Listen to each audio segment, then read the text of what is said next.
सिंध की सरजमीन जरखेज और पैदावार वाली है। सिंध की पुरानी हदें अफगानिस्तान कश्मीर तक थी। मौजूदा सारा पंजाब भी सिंध में था। सिंध का पहला नक्शा किसने बनाया? अबूदुल्ला मंसूरी ने सिंध के लिए क्या किया? सिंध की मौजूदा और पुरानी हदें और सिंध को आर्याई कौम क्या कहती थी? सिंध का पुराना नाम क्या था? सिंध में आर्याओं से पहले रहने वाले लोग किस नाम से सिंध को बुलाते थे? मैं हूं करामत अली कुलाची और आप देख रहे हैं सुनो पाकिस्तान। सुनो पाकिस्तान की series the history of Sindh की पहली एपिसोड में आप ये कुछ देखेंगे।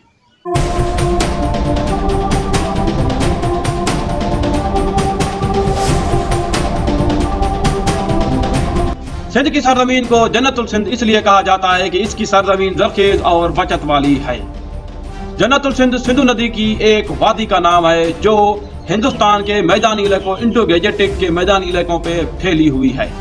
ये मैदानी इलाके पहाड़ी मिट्टी से बने हुए हैं जिनकी लंबाई 1500 मील और चौड़ाई 150 मील तक है। ये सीधा मैदान सिंधु नदी और गंगा नदी की डेल्टा तक फैला हुआ है। इस मैदानी इलाके में से सिंधु नदी और ब्रह्मपुत्र नदी बहती हैं। यह मैदानी इलाका सिंध, पंजाब और हिंदुस्तान के कुछ सूबों पे मुश्तरका फैला हुआ है।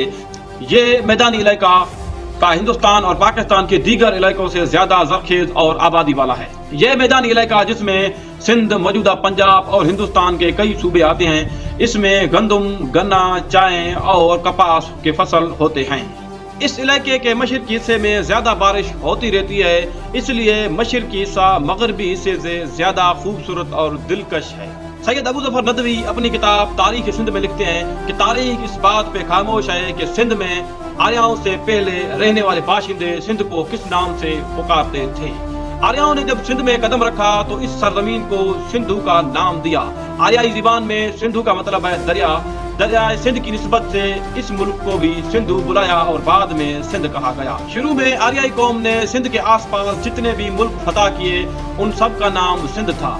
हता के इनकी फतूहात का सिलसिला मौजूदा पंजाब से भी आगे बढ़ गया, लेकिन मुल्क के नाम में कोई तब्दीली नहीं की गई। जब इनकी फतूहात का सिलसिला गंगा नदी पे जाके रुका तो इन्होंने फिर इस मुल्क को आर्यावर्त का नाम दिया, लेकिन ये आर्यावर्त का नाम हिंदुस्तान के बाहर दुनिया में ज्यादा मकबूल नहीं। ईरानियों ने सिंध को अपने लहजे में हिंद कर डाला। यूनानियों ने सिंध के हे को अलिफ हमजा से तब्दील करके इंद कर डाला। यही लफ्ज रोम में जाकर इंडिया बन गया। जैसा कि इंग्लिश में दाल का लफ्ज है ही नहीं, इसलिए अंग्रेजों ने इसको इंडिया बुलाया। इस तरह सिंध का नाम तब्दील होकर हिंद हुआ। हिंद के बाद इंडिया हो गया।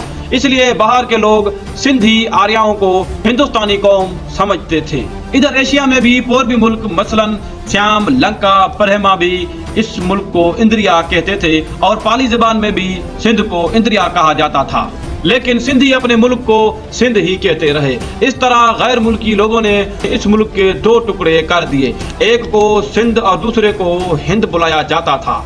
लेकिन अरबों की आमद तक ये तकसीम कायम रही। चीनी सयाह हुआन त्सांगा जो सन 629 से सन 640 तक हिंदुस्तान का सफर करता रहा, उसने अपने सफरनामे में हिंदुस्तान को शंतोहीन लिखा है।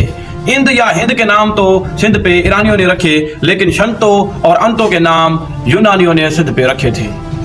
इस्लामी तारीख में आता है कि हाम इब्न नूह ने अपनी औलाद समेत काफी अरसा तक सिंध और हिंद पे हुकूमत की। उसी वजह से सिंध के नाम के पीछे सिंध का नाम रखा गया।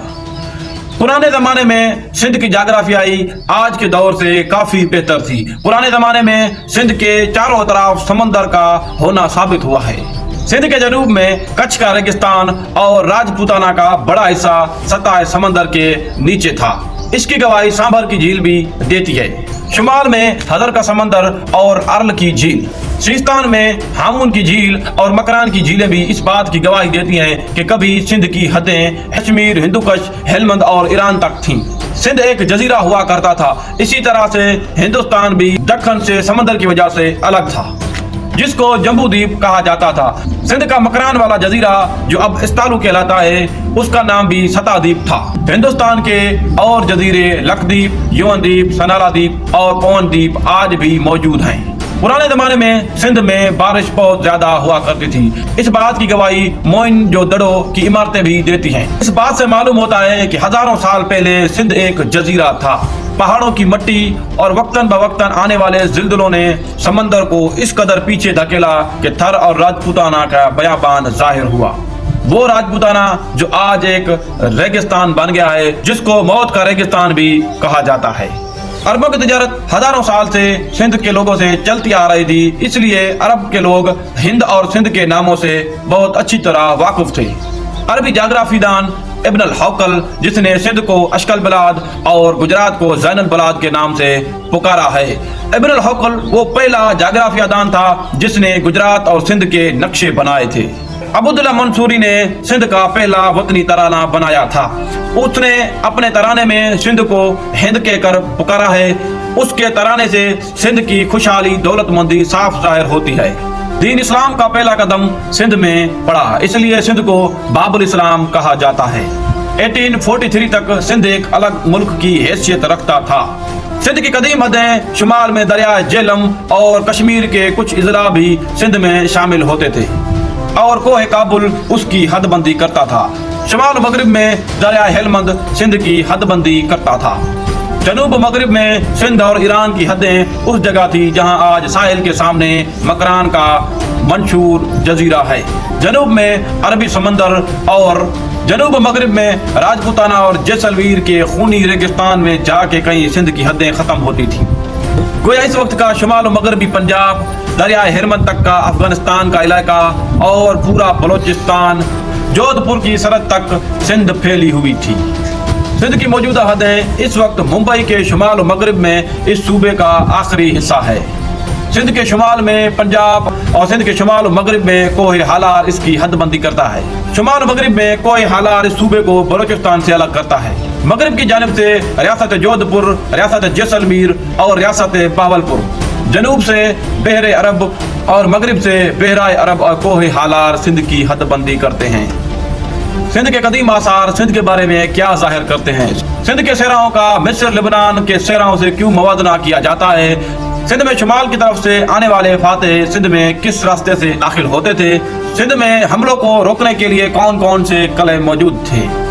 सिंध की सरजमीन कितनी जरखेज और आबाद है? सिंध की ज्यादातर आबादी किस जगह मौजूद है? सिंध का तजारती मरकज कहाँ है? सिंध की मौजूदा आबादी कितनी है और सिंध की पुरानी आबादी कितनी थी? सिंध में इस वक्त कितने मुसलमान, कितने हिंदू और ईसाई रहते हैं और मुसलमानों में से कितने सुन्नी शिया रहते हैं? ये सब आपको दिखाएंगे हम इस सीरीज की अगली एपिसोड में।